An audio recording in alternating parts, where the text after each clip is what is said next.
As a continuation of our discussion on logic in relation to philosophy, we will now consider the further fate of emancipated logic.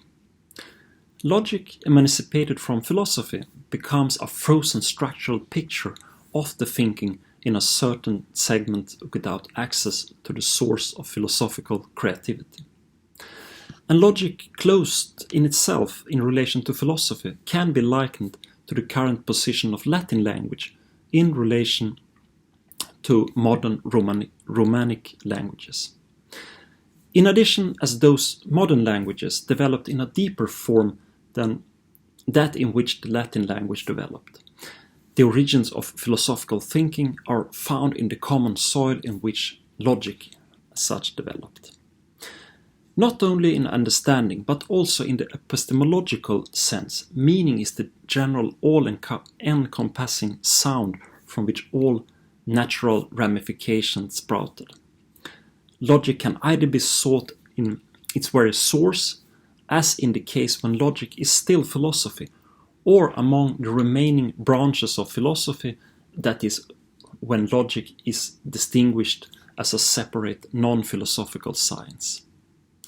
However, the transition of logic from philosophy to science can only be carried out in a translogical way, since this is required precisely by a creative philosophical approach to the very formulation of the question.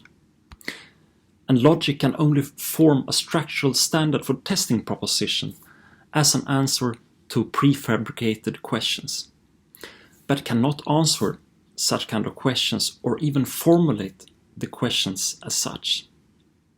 And just as grammar needs a living language, logic for its interpretation depends on philosophy for its understanding. Without understanding, logic becomes frozen in the inaccessible memory of our culture. And logic without philosophy is like an island without a surrounding sea. When logic, standing out as a separate scientific field, breaks away from the tree of philosophy, it becomes an instrument of frozen dogmatism in the name of science, and thereby it loses its power over philosophy.